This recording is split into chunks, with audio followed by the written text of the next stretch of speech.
participants. You may notice some new faces in the room. I'd like to introduce to you as a group the members of our Pathways. So kindly be acknowledged. Please stand up so that they'll. So Pathways is our outreach. It's an outreach. Thank you, thank you. Pathways is our outreach in Ligaya where we try to spread the good news. And everyone is invited. And ang motto ng ating Pathways is, where God meets you where you are. And also, before I forget, I'd like to greet everyone. Happy Easter. Happy Easter. So our Easter celebration did not end yesterday. There's such a thing as the Easter octave. So 8 araw pa tayong magdidiwang. Now, I was trying to make a connection between Easter and our marriage seminars or our Blueprint for a Better Marriage series of talks. And luckily, I was able to find a nice reference. No? And let me read it to you.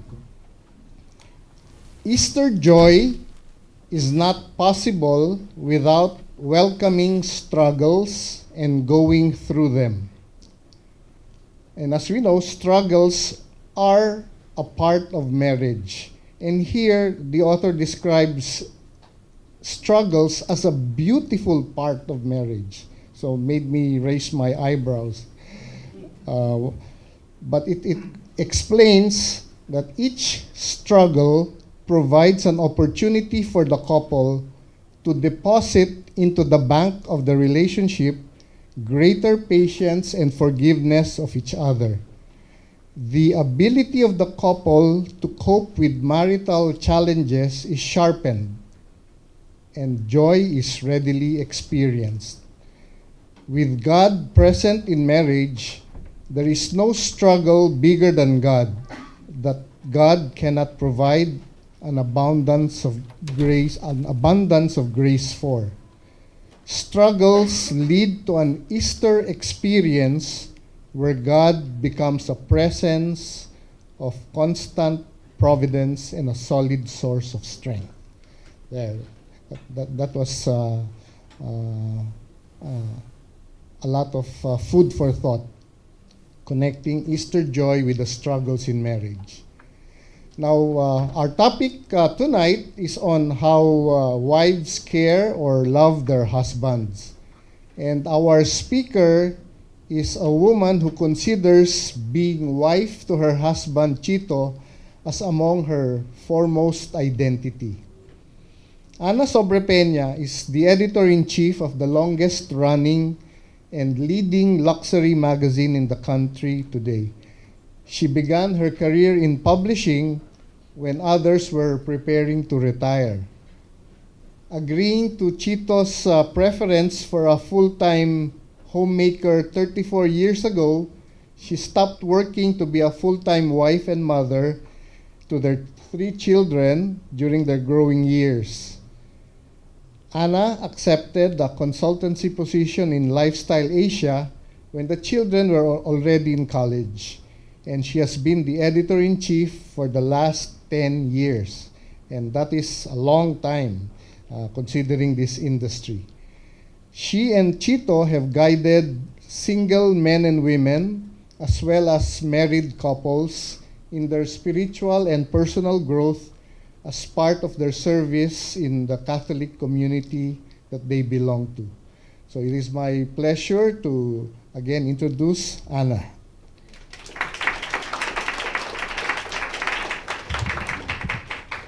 Happy Easter. Happy Easter. You've gone through 8 weeks. This is your 7th talk. I just want to find out who has never missed a talk.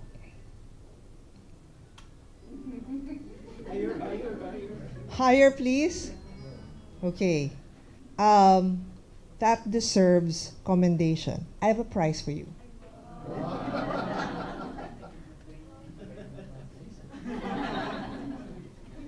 This is Lunch buffet for two at the Sulu Riviera for the couple who have never missed a talk. What's your name?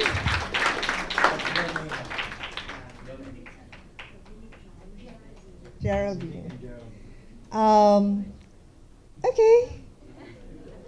For you also. Half of you. Anyway, yes, that deserves commendation.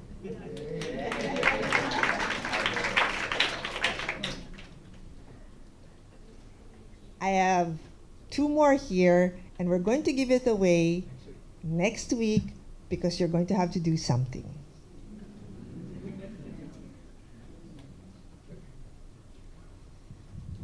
So over the last 7 weeks, you may already have come to realize that this blueprint to a better marriage is a God-centric approach towards better relationships. Are we having a hard time? See, we're not major techies here.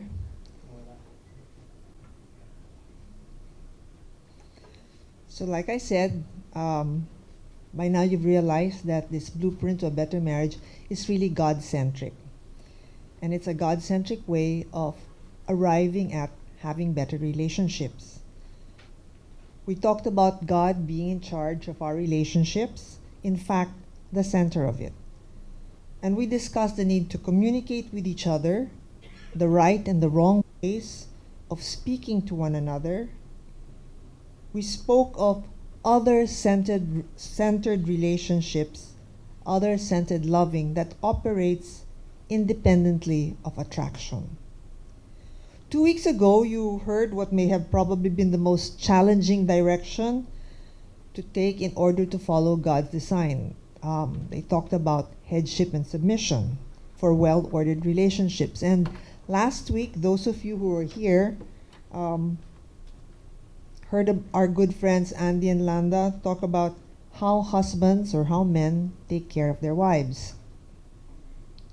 So building on this foundation of what you have already heard, let us now look at how women can love their husbands in ways that contribute to the well-ordered relationships that is our goal. I will be sharing with you from personal experience, both from others as well as from my own. I'm not making any claims to be an expert on the subject matter, but I'm passing on to you learnings that I've picked up over almost 34 years of married life, and learnings which continue until this last hour. I am wife to Chito, as Charlie said, and mother to 3 children. And I work in publishing, where I've been consultant for the last 10 years. I clearly remember my wedding day, standing in a church full of people and wondering how I could love this man whom I had just married any more than that moment. I felt full to capacity.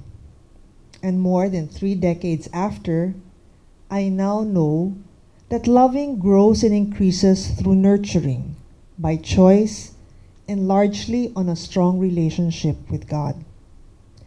A strong relationship with God will spell a world of difference in the quality of our own relationships with our partners. And that relationship with God is nurtured in time spent with God in prayer. I can give you a whole talk on prayer and how it can be the best way to start your day, get you through your day, and how to help live your best life. I cannot overstate how crucial getting together with God every day is, because it affects the way that we regard not just our man, but everyone else within firing distance.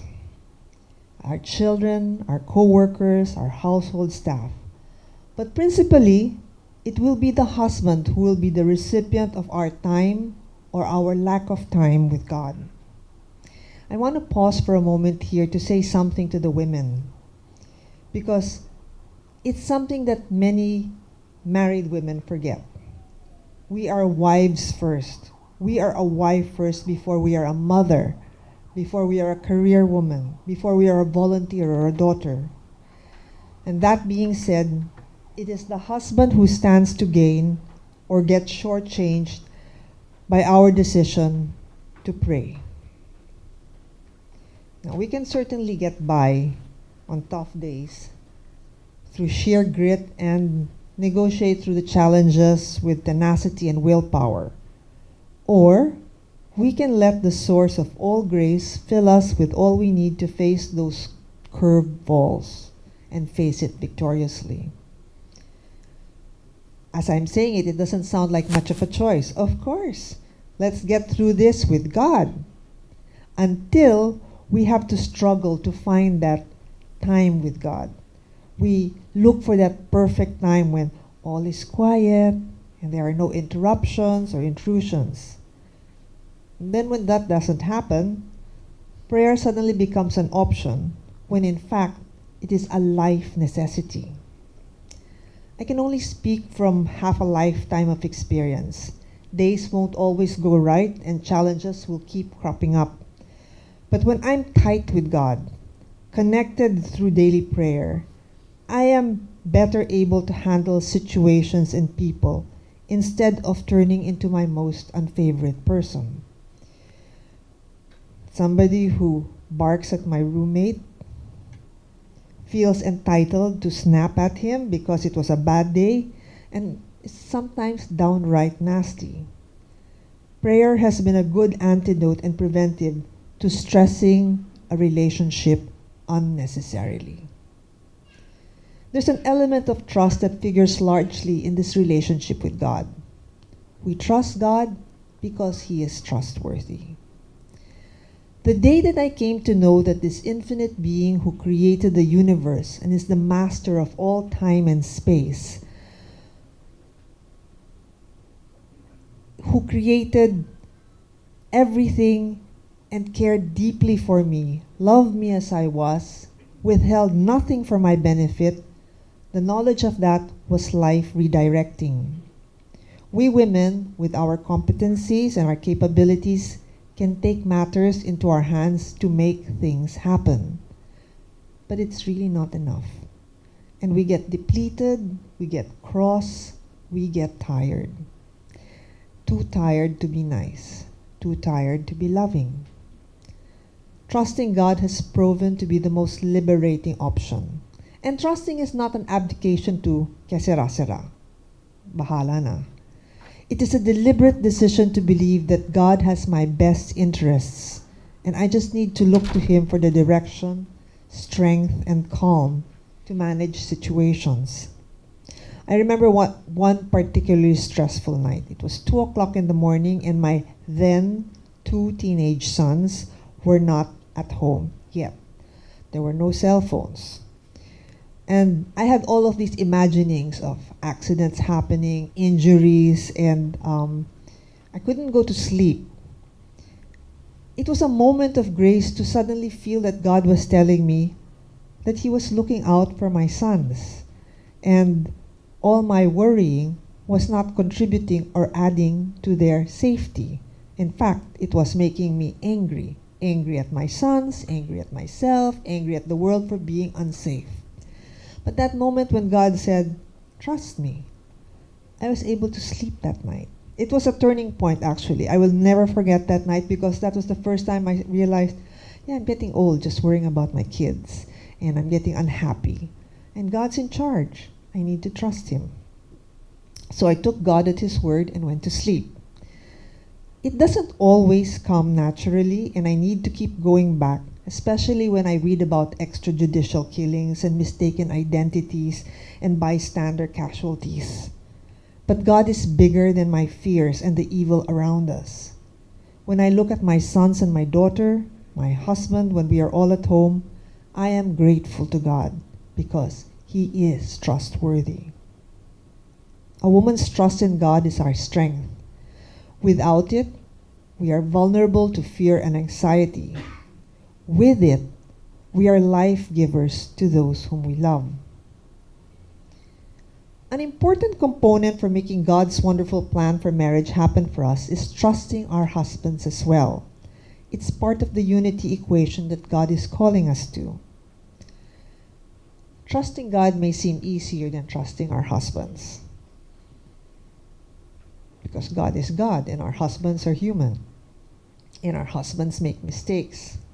And several women have expressed reasons for not trusting their husbands. They say, he's not spiritual enough. I've been a Christian longer. I pray longer than he does. I have more devotions.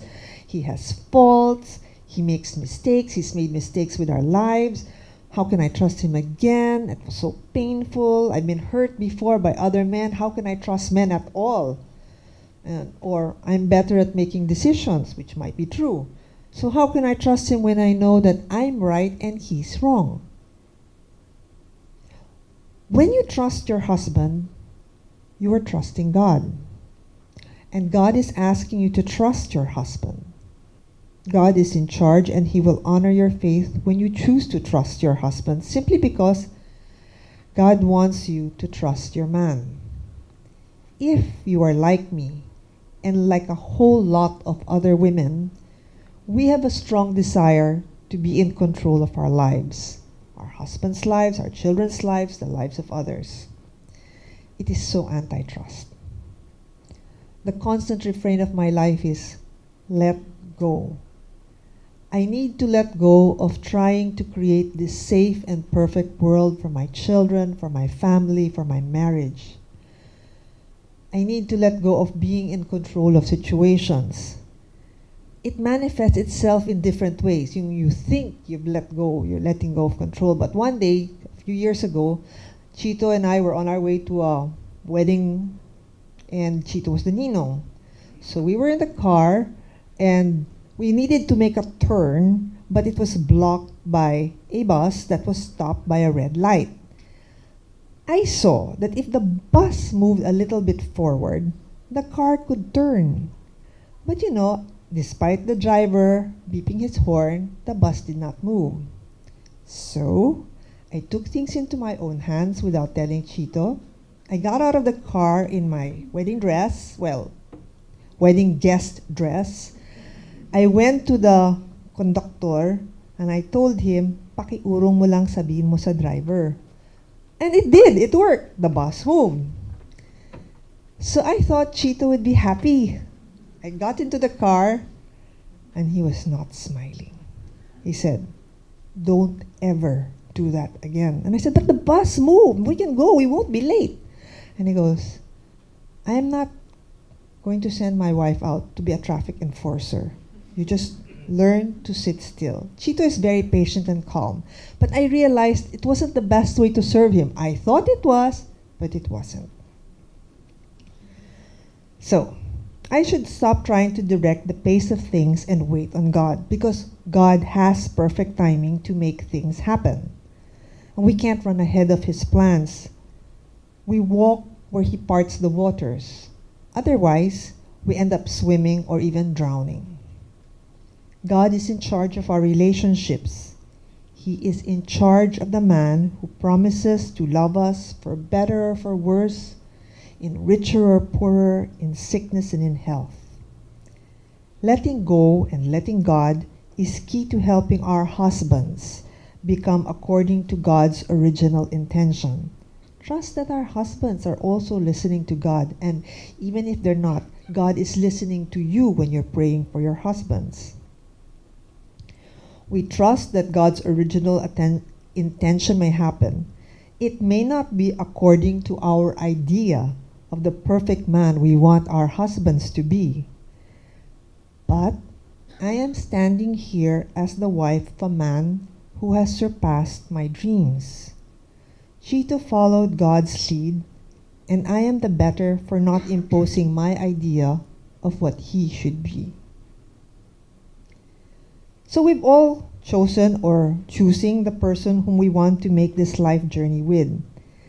And it is in our power, women, to make this journey joyful or the road to Calvary.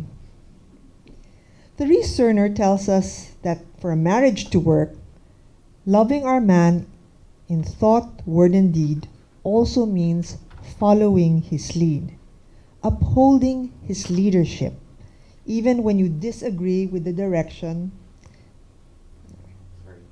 No problem. This is Harold. Good evening, Harold. So, loving our man means following his lead even when we disagree, even when we don't think that the direction he's taking is the best for you as a couple or as a family.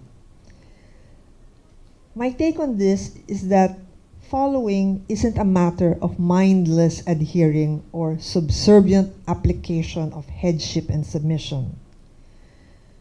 I think that one of the smartest decisions I made a long time ago was that if we had a difference of opinion and it wasn't a matter of right or wrong and merely a preference or a judgment call on his part, I would follow. We would discuss the merits and disadvantages in the spirit of respect for each other's view, but when he made a decision, even if I was uncomfortable about it, I toed the line. And it wasn't always easy. It still isn't easy.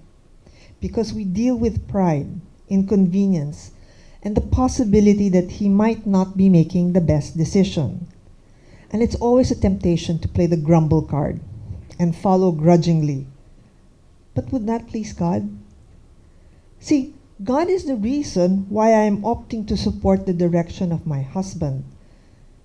By following my husband, I am loving God, and I want to do that wholeheartedly, not grumbling or grudgingly. God created us women to be a blessing and to give life through our love. It also means taking care of ourselves, and there are natural consequences from neglecting to take care of ourselves, our health. Lack of sleep and exercise, poor eating habits can affect our disposition and our capacity to be loving, patient, and kind. But women are too important in God's plan for marriage for us to be tired and run down.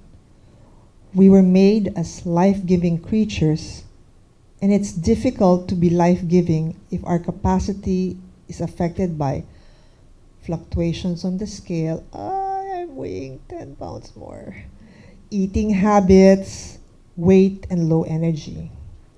And when we're tired, our emotional state is also affected. When our emotions are in good order, there is peace in the world and peace at home. I know that when I am cross, it affects the entire household. Women are the heartbeat of the home, and our disposition can determine whether dinner time will be arduously long or a happy gathering. A cheerful attitude is worth developing, and cheerfulness is not a personality trait. We can choose to be cheerful. I am not a cheerful person at 7 o'clock in the morning. It takes me I'm not a morning person. But Chito had expressed early on in our marriage, because I sent him off to the office. I stand at the gate and I wave goodbye. And he said it would help if I smiled. I have been practicing for 34 years. Many times I remember to do that. Even if it's like I don't feel like smiling, I just got up, I haven't washed my face. But he tells me how it pleases him that the last look he sees is me waving, bye, have a good day. Expressing our love for our spouses does wonderful things for our marriages. Over time, some couples get functional and dispense actions according to their roles, sometimes neglecting to convey affection and regard. I don't know how many times we've heard the routine that their marriages have reached a plateau. It doesn't mean that they have a bad marriage, but it can feel like we're in a relationship where we're shortchanged, especially if we've come from high-intensity romancing, flowers, gifts, passion, The start of our relationship was on that emotional high. Every day he would do something amazing for us. Suddenly, nothing amazing happening here. Yet routine and regular can be peppered with expressions of love. And we can express our love by doing things and customizing it to your husband. You know, you might think that this is something that he likes to do, like will please him, but turns out it's you who likes it. Example. Sorry, darling. On our, when we got married, he bought me as a wedding gift the biggest television set that was in the market. I said, thank you. I don't watch TV. To this date, I can be at home and I will not switch on the television set. I'm just not into television. So it's not so much what I wanted that he got. It's something that he wanted also, because Chito turns on the TV as soon as he gets home. So over time, we learn. So what's the question we want to ask? What can I do today to show my husband that I love him? And we have a few suggestions. I will begin with, I feel the most primary, love on your knees. Praying is a powerful way to convey love. Praying for Chito's specific concerns helps to see him through challenges or situations. It also puts me in touch with what occupies him, and he feels energized going out there knowing that I'm his prayer warrior, I'm his prayer partner. 2, give him respect. I'll do this talk for you later. James and I work in the same company.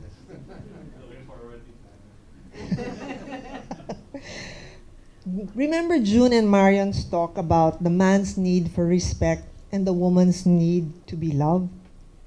Respecting our spouses in thought, word, and deed are interrelated with each other because what we think reflects in what we say and what we do. I've always maintained that we should speak to our spouses in a way that anyone who eavesdrops on a conversation between us should be able to conclude that he is God's gift to me, that I appreciate him, and that I hold him in good esteem. No one needs to be listening. It's just him and me. But if anybody listens to us, that's what they're going to understand. He is important. Another way to actively convey love is through encouragement. Our husbands, our men, need affirmation, and we should be giving it to them. Our verbal support and action conveys that we believe in them. They don't need to be perfect. Having someone believe in you despite failings and limitations is life-giving. Speak well of him to others. Speak well to him. Affirm his gifts and good qualities, and speak gently when there are areas of weakness that need to be addressed. Be generous but be sincere in letting him know that you appreciate him. Yes, be sincere. Don't say things just to make him feel good. Flattery is empty. But also tone modulation when you speak to them, like especially in areas where you feel that there needs to be addressed, an area, parang he didn't do something and it bothered you. So instead of accusing, tone of voice, timing, it goes a long way for him to be receptive to what you are actually saying. Another way to show love for your spouse, cook for him. I can't cook. But at least feed him well. And through our 34 years of marriage, my husband has eaten happily and he has eaten well. I work with a cook. I plan the menus. I plan the supermarket list. I sent her to cooking class. I gave her recipes. My sons gave her a laptop on how to figure out how to get recipes, how to download recipes. And I work around his preferences. I give him variety in his food, and I try to keep the food healthy. I don't always get it right, but I keep trying. Because, tastes change, health conditions change. So we keep looking for new recipes and new ways to feed each other. Chito likes Filipino food, I don't. So we try to have Filipino food sometimes at home. And then I teach him how to eat the kind of food that I like, which is healthy, which he thinks is meant for cows. But, you know, there's a happy compromise there. He eats well. Another way to show our love is to do things that he asks you to do joyfully. That's the operative word, joyfully. These little things, like balancing your checkbook, preparing gifts for his office staff, writing a letter on his behalf, making a phone call, can seem like an intrusion into our busy lives. But these little acts of service are significant expressions of love. They mean something to him, and acting on it positively conveys care for what is important to him. Parang, kaya mo namang gawin yan, ba't mo pa iuutos sa akin? Aren't you glad for the opportunity to do something for him? Doesn't always feel that way. But if we create a mindset that he asks us, we now have an opportunity to show him how much we love him by doing it, no matter how small it is. Pakitawag nga yung barbero at sabihin mo gagawa ng appointment ngayon. Bakit hindi ikaw tumawag? No, sure, tatawag sa barbero. Paul's letter to Timothy describes a model for women. He says in 1 Timothy 5, verse 10, she must be well attested for her good deeds, as one who has brought up children, showed hospitality, washed the feet of saints, relieved the afflicted, and devoted herself to doing good in every way. Another way? There's lots of ways. Spend leisure time doing things that he enjoys. This is something that will come in helpful when you do your little assignment later. For example, my husband likes watching movies. I told you he likes watching TV. He also likes watching movies.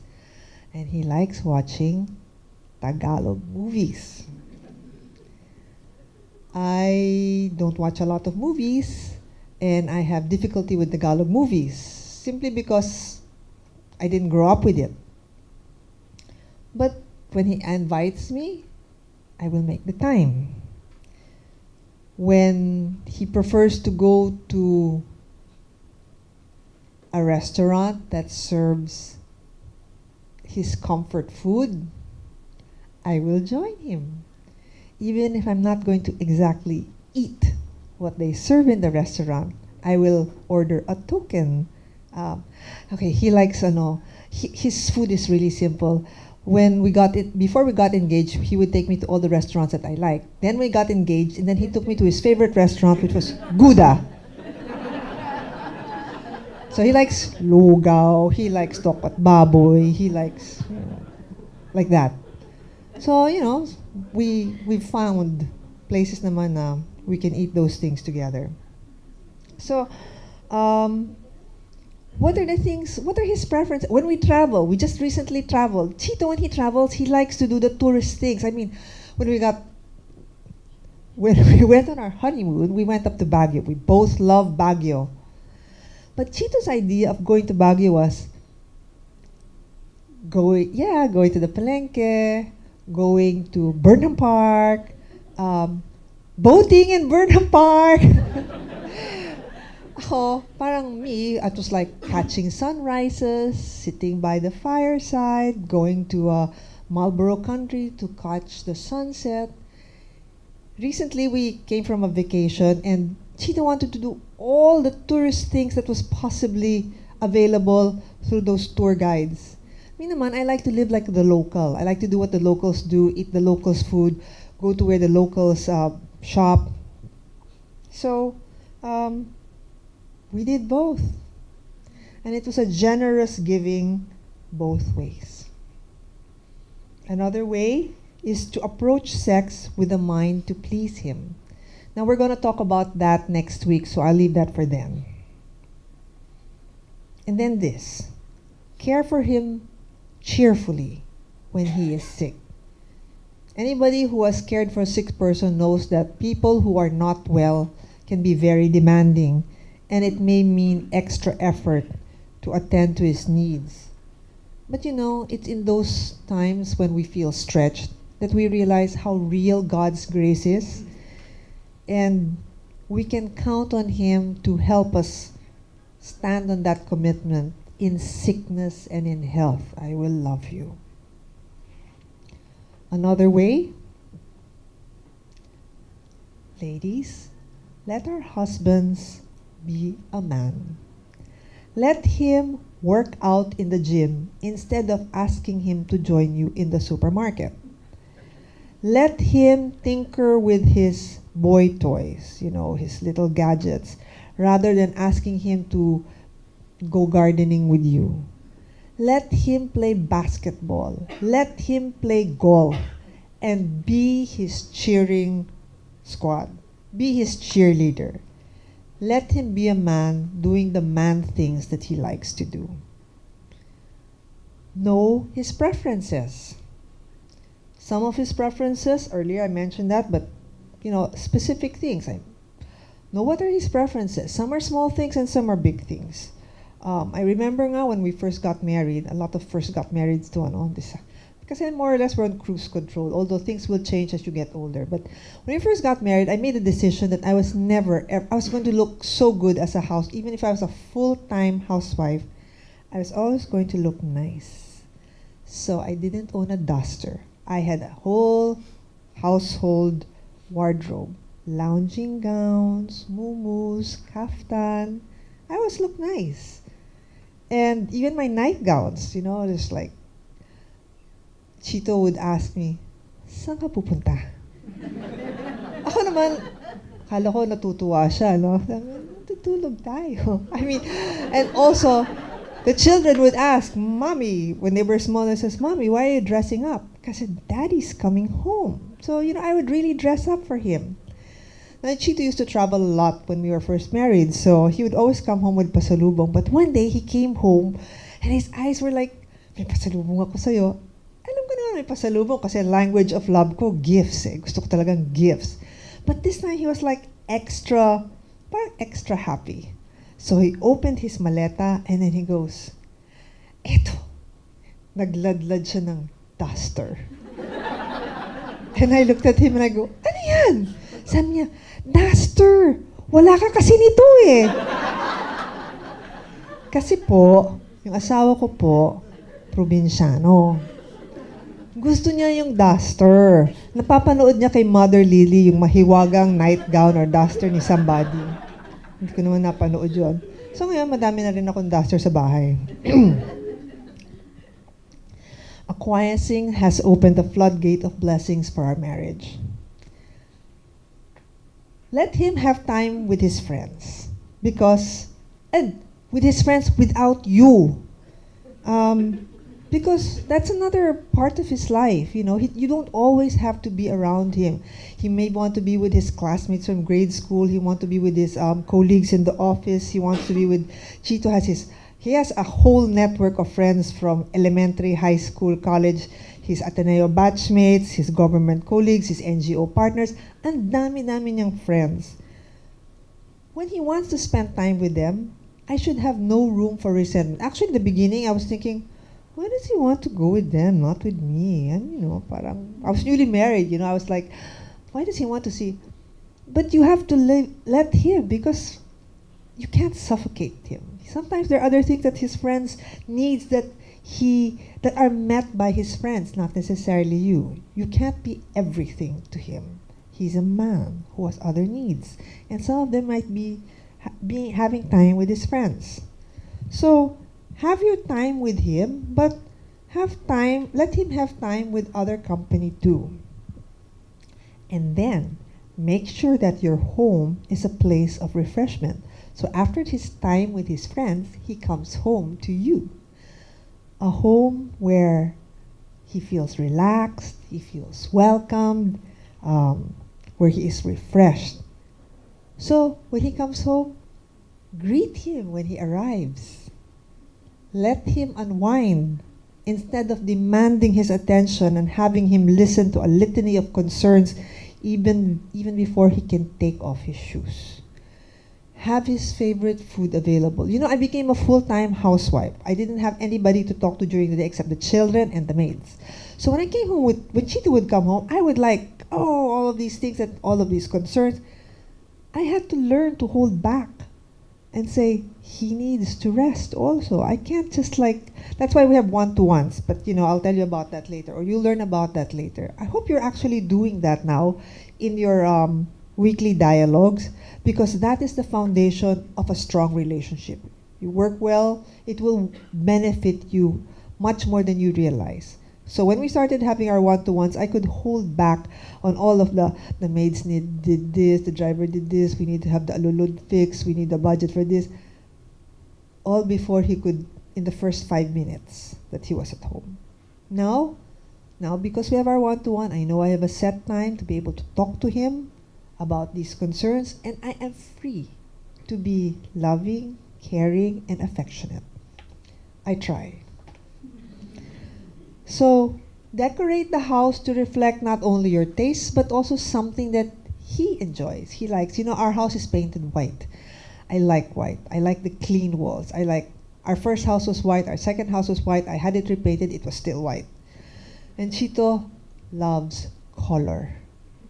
I found that out one day when a maid accidentally, on her own initiative, changed our bed covers, which were all white, or all solid light colors, into one of the, I have a stock of gifts, and one of them was this colorful linen.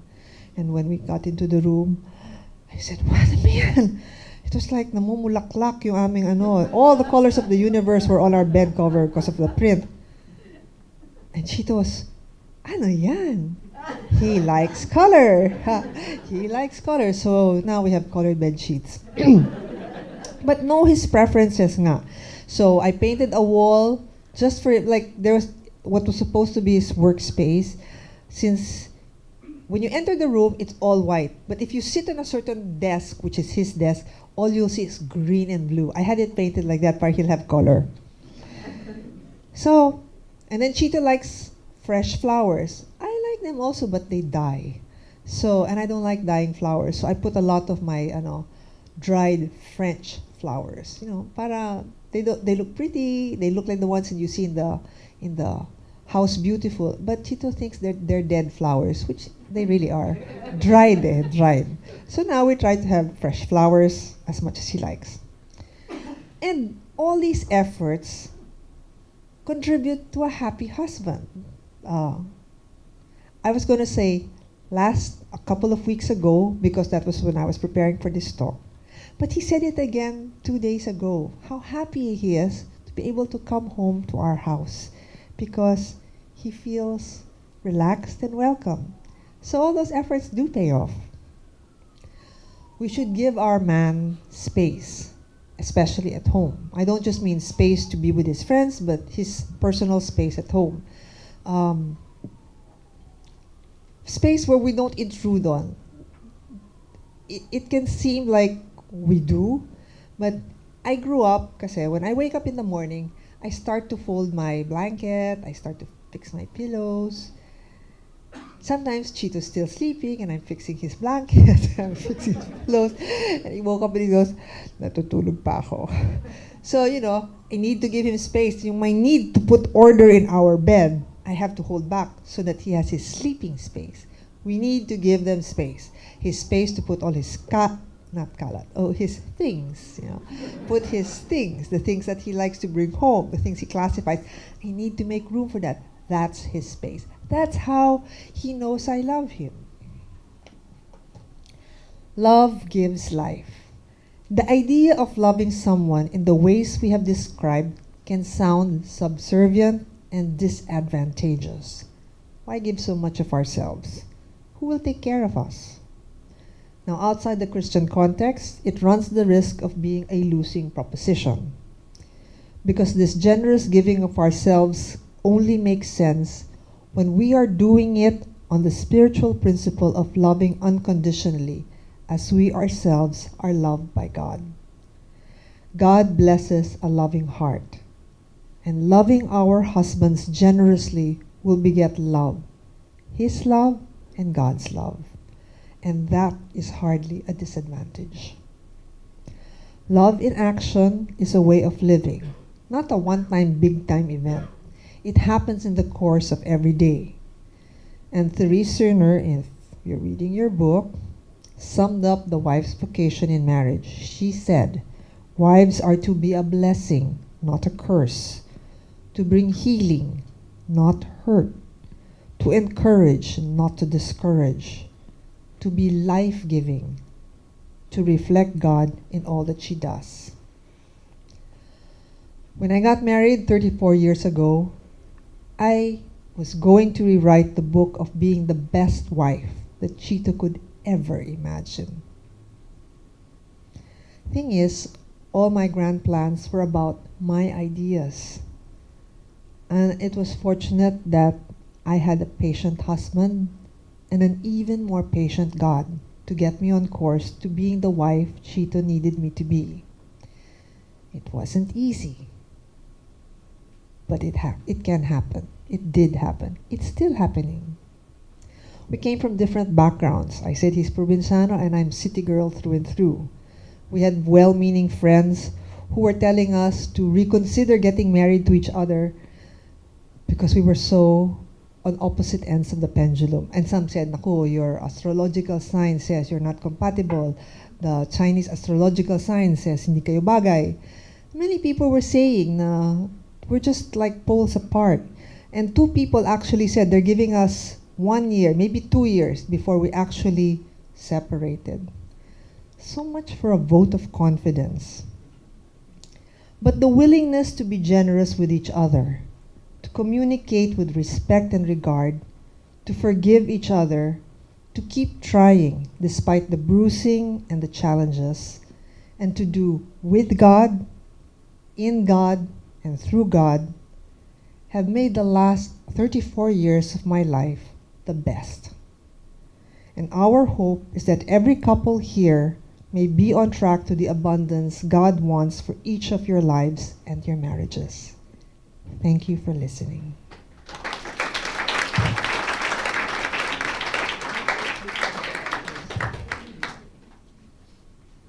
This is validation. Ako po yung probinsyano. Magandang gabi po sa ating lahat. At special greetings to my old friends from Pathways Cubao. Welcome po. I like to talk about 6 perspectives, trying to put in context what Anna shared tonight about how she has served me or loved me, and 3 perspectives. First is prayer. I experience Anna's love in many important and powerful ways, as much today as through almost 34 years of married life.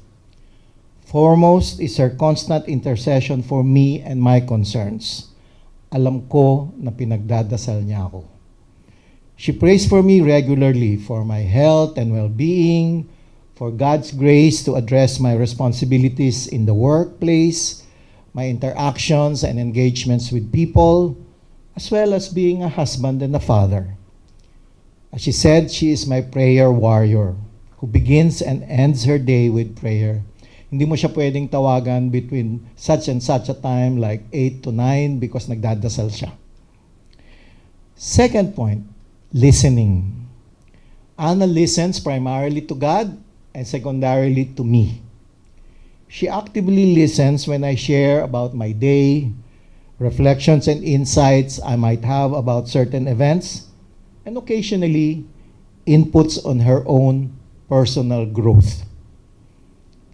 It is never easy to address lapses or failures, but as her husband, who is responsible for her spiritual and personal development, there are times that I need to speak to her, sometimes correcting her for a behavior or an attitude. And I am grateful that she takes my input with consideration. I remember when I first introduced her to my family, my father observed that she was a good listener, and that quality of hers has blessed not just our relationship, but our entire family. Third, engagement. Hindi lamang siya nakikinig, hindi lamang niya ako pinagdadasal. She engages me. I'm happy that the woman I married engages me in our life together. She has actively listened and given thoughtful comments. She is my sounding board who helps clarify complicated issues. But when I finally make a decision, she backs me up and stands full square behind me. She does not passively accept but stands with me as my life partner, committed to actively supporting me and my decision. After the People Power Revolution in 1986, when I was still working in government, I was invited to be part of Tita Cory's cabinet. I had worked in the National Economic and Development Authority, or NEDA, for all my professional life, and was very happy and comfortable there. But after discerning with our community leaders, I took a step out of my comfort zone to work in Malacanang, and Ana supported me 100%, despite the many challenges we faced. She made herself available to help build and enhance the networks and partnerships that were useful in pursuing our reform agenda. She even attended talks and seminars I participated in to help her appreciate and understand my work. And she got to know my colleagues and my staff because it was important to ensure success of my endeavors. Talagang nakasandal sa pader. Fourth, physical.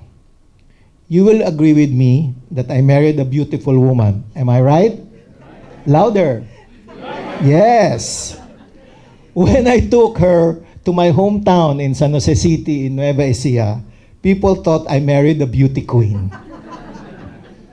Her appearance is a source of pride for me, and I appreciate that she takes care to keep herself physically attractive. It goes without saying that her visible appearance is a compliment to her beautiful heart. No physical beauty can hold a man if the person's inner disposition is selfish, vain, proud, or unkind. Fifth, home. Another way that I experience Anna's love is the way she maintains our home. She is the master of the house, but adjusts to my requirements, making room for documents and memorabilia I have collected over the years. Alam ito nila Charlie at nila Peggy, mahilig akong mga kolekta ng mga recyclable, reusable, memorabilia from our trips, books that I never read. So I have collected a lot. And Ana makes room for all of those.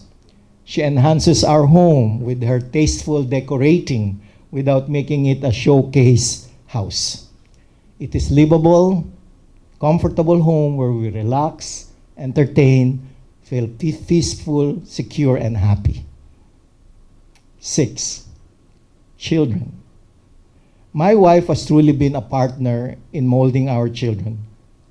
She has prayed for each one of them, even while they were still in her womb. She's a constant presence for them. The cheering mom during Gab's basketball games, the soccer mom who watched our second son Rafael's play, the applauding mom as our only daughter Mika performed in a piano recital. In our community, parents are encouraged to spend one-on-one time, and Ana did that diligently with our daughter, even as I do the same with our 2 sons separately. She is also very much open to hear her sons' concerns individually, even now that they are pretty much grown-up men. So in conclusion, what are the results of all of this? From prayer, listening, engagement, physical, home, and children. Because of her love and support, I am able to carry out my responsibilities as a priest, governor, and provider of my family. She has never undermined or challenged my position as head of our family and actively enables me to follow God's lead in being the husband and father He has called me to be. Number 2, her love frees me to pursue a passion to serve our country.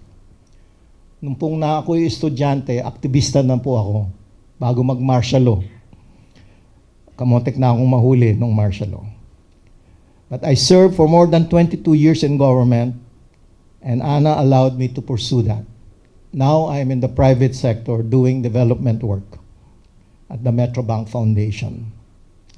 She knows how much satisfaction I get from helping people, doing development work for our country, and I am peaceful knowing that she supports me in all of these endeavors. When the kids were growing up, Ana had to adjust to a simple lifestyle that could be afforded by a government salary. Now that the resources had expanded in the private sector, she continues to be a prudent manager of what the Lord continues to give us. Third, there are many other ways that her love has blessed me, but let me mention one last in particular. Precisely because she supports me, backs me up, prays for me, I'm able to give myself to service in the Ligaya ng Panginoon community. Because she stands with me. Despite the demands of my work and her work, she does not refuse when I volunteer or accept service, like giving a sharing or giving talks like this. I believe that God has given us much, and when we make ourselves available for His work, it is just a small way of making a return for all that He lavishes on us. Ana mentioned earlier, and I will repeat, Ana's expression of loving me is as much as an expression of her loving God. And I am very much blessed for it. Thank you very much for your kind attention.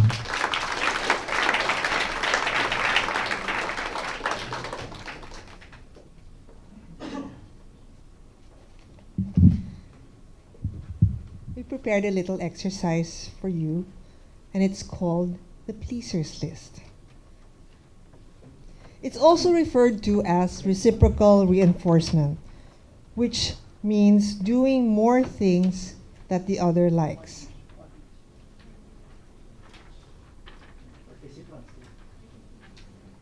One each. JM, Pau, one each. One person, one set.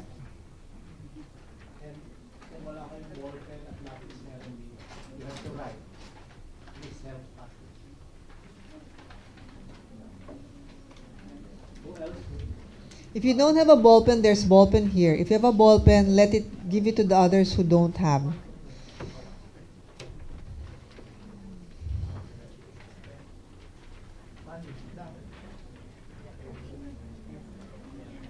Manny, oh, there's seats pa here.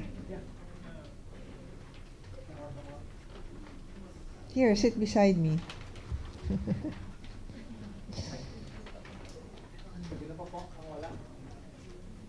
Do not answer it. Let's go through it together. So as I said, this is the pleasers list, sometimes called reciprocal reinforcement. And what it means is we do more things that the other likes. Does that resonate with what we just talked about? We have found this to be an effective way to counteract irritants in relationships. Things that used to be regarded as charming eccentricities are now irritating. What may have been early pleasures may have become commonplace and boring. It's become routine and regular. Dati-dati natutuwa siya na, you make coffee for him. Ngayon, everyday, sa nagtitiplan ng kape, iniwan na lang doon. It's become routine and regular and nothing special. Minor flaws may now appear as major flaws. My gosh, he's telling me the same joke again and again. No, nakakatawa. Ngayon, hindi na. Nakaka-irritate na. So, what reciprocal reinforcement involves is doing ordinary things like back rubs, foot massages, sending endearing text messages, preparing a favorite dessert, or switching to the other person's favorite channel. It might sound too simple to be of any serious therapeutic effect, but our experience with couples whom we have shared this with shows that it works. It works because it establishes collaboration. Both of you will be working together to improve your relationship. It works fast because it increases pleasure, caring, and commitment immediately. Imagine, you come home, suddenly she's prepared you soup. Right away, nagbago. Oh, she hasn't done this soup for me for years. Diba? Immediate. It builds confidence, giving each of you a sense of control over the relationship.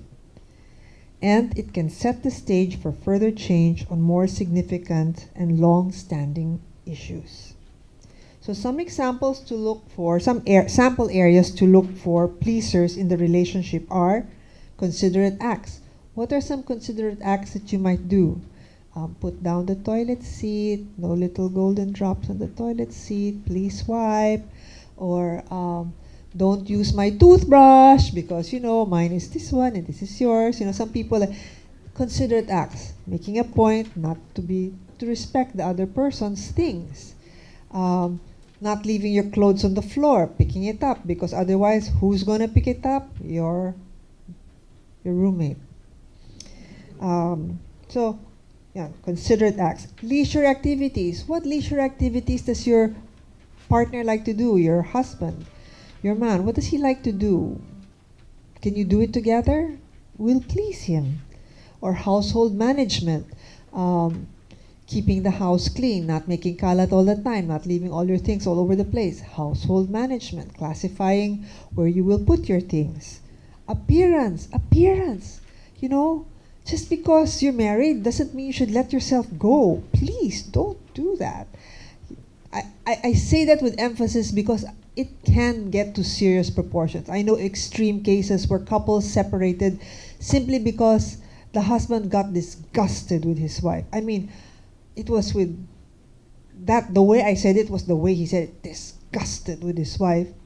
Hindi na siya naliligo or hindi na siya nag-aayos. Yung ganon. Appearances count. And it works the other way too, guys. We need you to shave on weekends also. Areas in sensuality or touching. Maybe you haven't touched each other for a while. Given a hug, when was the last time you hugged each other? Warmly, not perfunctorily. Childcare, volunteer to take care of the children so that she will have at least half a day to stare at the ceiling if she likes, to go to the manicure, to whatever she wants to do. Just half a day, you take care of the kids today. Childcare. Or financial decision making. Don't go making decisions coming home, honey, you know what I bought today? Without telling him that you were planning to buy it and that he was saving up pala for something, Financial decision making together. Personal habits. These are some areas that we can look into as we make our pleasers list. Let me give you some guidelines for making your reciprocal reinforcement. Number 1, omit items that have been areas of serious conflict for you. And if money has been a cause of disagreements, leave out financial matters. So don't talk about money, about how you're going to please each other. If it's not something that you've been able to confidently handle, don't talk about it in this exercise. 2, do not include items that involve huge expenses or tremendous effort.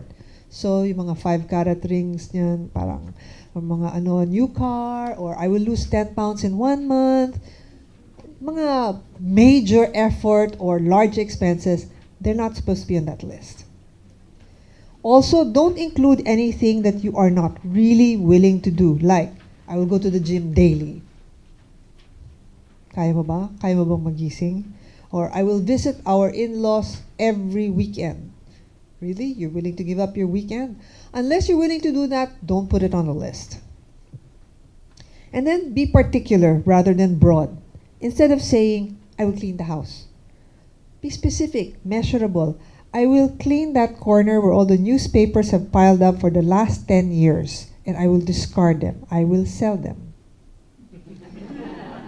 Or instead of saying, improve grooming. Ano mang ibig sabihin nun? I will shave on weekends. Para, it's hard to kiss a man with a itchy chin. And then, use words that focus on behavior, not attitudes. Be more loving is a vague attitude, while I will greet her when she arrives home is a specific behavior. See the difference? Or be less bossy. It describes a change in attitude rather than consult him about weekend plans. That is an obvious behavior to perform. So instead of saying, be less bossy, this weekend pupunta tayo dito, ha? Oh, honey, what would you like to do this weekend? Diba? Obvious and measurable and a specific behavior. So we've distributed the sheets for you to write on. Now there are 2 columns. On the first column, you list down 5 things that please you, the husband, okay? You, the wife. That first column is for you. And then, the second column are 5 things that you think pleases your spouse or your fiancé. Do not consult each other. You do this independently. Do not look over the shoulder. Do not cheat. You'll be able to share your lists with each other later, and we will tell you more about it in the talk. But for now, you have 10 minutes to fill up the blanks, beginning now. And that will be your discussion. You will not have a group dynamic. Your discussion today will be with each other, okay? So you have 10 minutes.